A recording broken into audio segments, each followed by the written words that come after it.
Good morning. How are you today? Happy Friday.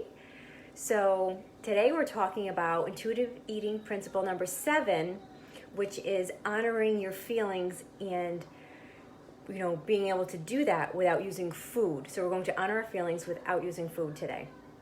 I'm going to show you how to do that. So, I've been talking about all of these intuitive eating principles, and we're up to number 7 now within this series. So my name is Kelsie Michaud. I'm a certified health and life coach, and I help women to just gain control of emotional eating so that they can quit dieting, they can feel comfortable in their own body and in the choices that they're making so that they can just step into their power. So, would it surprise you if I told you that emotional eating is actually normal eating? Most of us have eaten for comfort, at some point, at one time or another. So the thing is that eating in response to our emotions becomes a problem when it's our primary way of dealing with our feelings. So when food becomes our go-to coping mechanism, that's when we may wind up overeating and not solving the underlying issues that we actually have going on. So it's really important that we have this just variety of coping mechanisms to turn to instead, instead of turning to food, because food won't change that underlying emotion. So it may be used, we may use the food to distract ourselves, in that moment, but we need to better deal with our emotions if we really want to learn how to manage them in a healthy way. Hey Spencer, how are you? Thank you for coming on. So there are a few things that can actually put us at higher risk for eating emotionally, and I'm going to share those with you. I want to tell you what those are.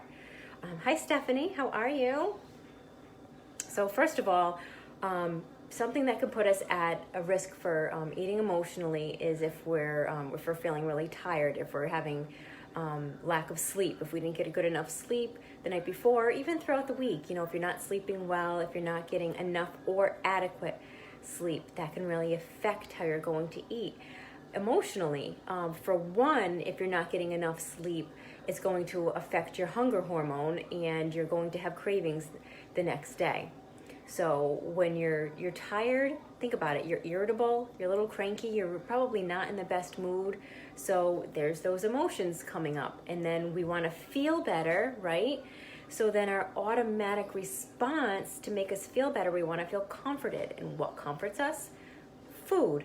So that's why that's our automatic response, and we turn to the food. Okay. Another thing that can put us at higher risk for eating emotionally is if we're not getting if we're getting inadequate nourishment. So if we're not feeding our bodies properly, so by that I mean if, say, you're just like picking at stuff all day long, or you're munching and you're not giving your body all of the macronutrients that it really needs, which is going to include like your vitamins and your minerals and all the nutrients that your body needs to just survive, throughout the day to make you feel good. If you're not giving your body that, like, your body is going to continue to look for something and continue to want to go pick and graze because you're not giving it what it really needs. So if you're feeding your body, your good healthy carbs, your good grains, and your nice lean proteins and your nice healthy fats, then your body's feeling really nourished and it's feeling really good, and it's not feeling like it needs to go continue to search for something. Okay, so if we're a little out of balance with those 3 macronutrients, then that's when our body is like, your body always wants to be in balance. It's always searching for balance. So when you're not in balance, something's a little off, and your body's trying to send you these signals to tell you that. So that's why it starts saying, okay, I need something, you didn't give it to me yet, I need more of something, but you're not quite sure what that is. So you need to try to find that balance and make sure that you're giving your body proper nourishment. And these are things that I work on with my clients to make sure that all of their meals and their snacks are balanced all the time, so that they're not feeling like they need to snack, or if they do snack, it's going to be on something healthy where they're continuing to nourish their body. Okay, so they're not getting those cravings, because when you're not giving your body exactly what it needs and it's off balance, sometimes maybe you're getting those sugar spikes and it's going to drop down, and then you're going to crave sugar. So that all comes into play with giving our bodies proper nourishment. So that's where it leads us into emotional eating. And then there's over-exercising. You can actually exercise too much. When you over-exercise, you're actually putting your body under stress, okay? So there's good stress and there's bad stress. And you don't want to be in bad stress, right? You want to give yourself some good stress. So exercising is definitely good stress on the body. But when you over-exercise, that's where it becomes bad stress, and then your body's not feeling good. And then again, when you're not feeling good and we want to be comforted, we go to food because food is comforting to us, okay? If you have any questions as I go along, please feel free, pop them in the comments, and I'm happy to answer them for you. And then there's, I was just talking about stress, putting your body under stress from over-exercising. If you're not managing your stress properly, that can put your body or make it want to just eat emotionally too, because when you're stressed out, obviously when you're stressed, you're not feeling the best, right?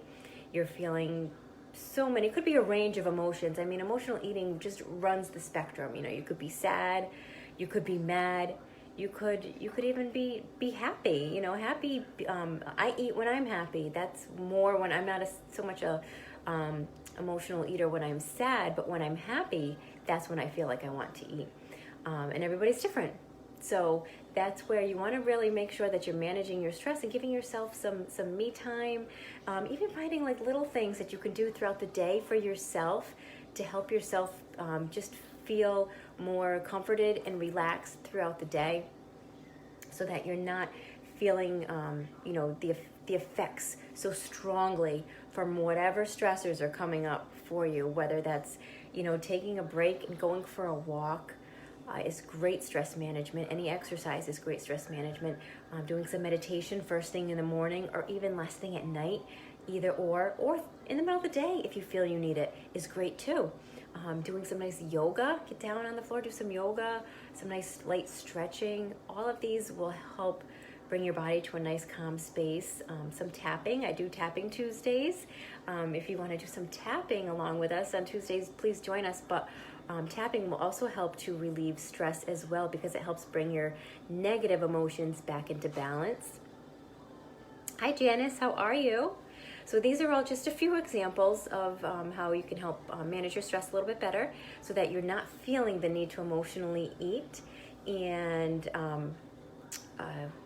lost my train of thought. I was going to say something about the stress, but yeah. So those are just a few examples for you, and if you know, another thing is that if you know, like specifically your triggers, like emotional triggers, if you know what they are, then you're better able to deal with them. So what are some things that we can do to start just tackling emotional eating, that happens to be just coming up for you? Well, you want to check in with yourself on a regular basis and ask yourself whether you're meeting most of your basic needs or not. So I know it might sound like, okay, like to just stop and check in with myself. Like it's super simple. It's, we don't have to make it complicated. Just, think about it. Like, are you getting enough sleep every night? Are you finding time for like your relationships, either with your spouse or your friends or your children? Hey Chris, how are you? Thanks for coming on. And are you even eating enough through the day? Like I said, if we're not getting enough, adequate nourishment. So are you eating enough? Not so much as the balance, which, yes, balance. We want to be balanced with our carbs, our fats, and our carbs, our fats, and our protein, which are our macronutrients. But we want to make sure that we're getting enough of it too, because if we're not giving ourselves enough, sometimes we think, okay, I'm going to cut back because I want to lose weight. Well, sometimes we cut back too much too often, and then that puts our body into this starvation mode. It starts to freak out a little bit, and it's like, I'm not getting enough for my needs, so I'm going to hold on to everything I have. So it's not going to, then you're wondering why the scale isn't going down. You're like, I'm barely eating. Why isn't the scale going down? Well, that's why, because you actually need to eat more sometimes to be able to reach your goals, okay? So that's another thing that you want to think about. Check in with yourself and ask yourself that, and take a look at what you're actually eating, how much, and what you're giving yourself throughout the day. Because by asking yourself these questions, it can help you to find out where more self-care may be needed too, okay? So another thing is you want to look out for some support. Lots of people struggle with emotional eating. You're definitely not alone. But if you find yourself in this pattern of emotional eating, just don't be afraid to reach out for help. Call a friend, talk to a family member, call me, reach out. I'm a health coach. I'm a certified health and life coach. So if you need someone to talk to, feel free to reach out, and then maybe we can see about taking you a little bit further for, where you need to go. But even if you have any questions, just reach out. Don't be afraid to ask. That's what I'm here for as well. And you want to try to identify your emotions specifically, okay? So that's something, if your specific triggers, oftentimes we feel our emotions and we just try to push them away, right? We don't want to deal with them. We're like, I'm good right now. I don't want to deal with you. I don't want to think about it. And then sometimes we'll label them as either sad or mad or happy or, and so on. But there's so many different types of emotions though. Sometimes we're not used to we're just not used to using them in a specific language, I guess. So for example, when you're sad, maybe you're grieving about something that's really disappointed. You're feeling disappointed about something or a little depressed, and they're all sad emotions, but there's different needs that need to be met within that sad emotion, okay?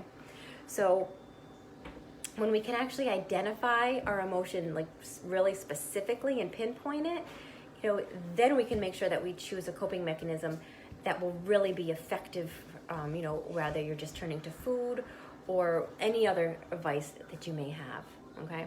So emotional eating, let me tell you, it's not always a bad thing.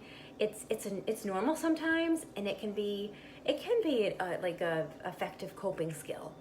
If your goal is to you want to feel better physically and mentally, then it's really important to look at your relationship with food and make sure that you're using a healthy coping mechanism to work through any of your stresses or your emotions that are coming up for you, okay?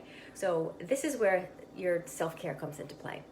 So think about it, your body best. What are your own self-care, your favorites? What are some of your favorite self-care activities that you like to do? Like I said, I'll mention, going for a walk, sitting down with a good book, having a cup of tea, some meditation, some tapping. These are all things I love and enjoy. What do you like? Like I said, your body best. So think about that, and then try to actually incorporate them into your week, and then see how you feel. See if you notice a difference in your stress level. And there's some people, they may eat because they're feeling anxious, and they may try to calm themselves down, but others may eat when they're bored or lonely to fill that time, okay? They're bored, they're like, oh, okay, I'm gonna eat something right now because I'm so bored. And some people, will eat when they're frustrated or they're stressed. Maybe you come home from work from a long day and you're tired and you're stressed out. So if you find yourself eating emotionally and quite often, then notice what's actually triggering those emotions. Notice if it's being triggered by the same emotions each time. Then you can better pinpoint them. Okay, and the thing is, you can feel free to just pick the foods that honor both your health and your taste buds, okay? So you can choose foods that you really do enjoy and satisfy you, because we talked about that yesterday, is, choosing foods that satisfy your body, because when you're not satisfied, you're still going to search for something. So you can find foods that you really enjoy the taste-wise and that are still good for your health, okay? So those are all things that I work on with my clients to make sure that I'm not just overhauling their whole diet, saying, no, okay, now you have to eat all of this instead of what you were already eating. It's nothing like that. It's a matter of finding what works best for you and what you like and what you enjoy, so that you can incorporate it into your life and then continue to meet your goals. So if you have any questions about what I just covered, please let me know. Pop it in the comments.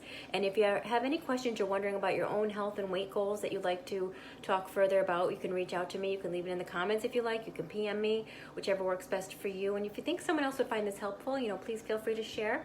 And I hope you all have a very, very beautiful weekend. And I will talk to you soon. Bye, guys.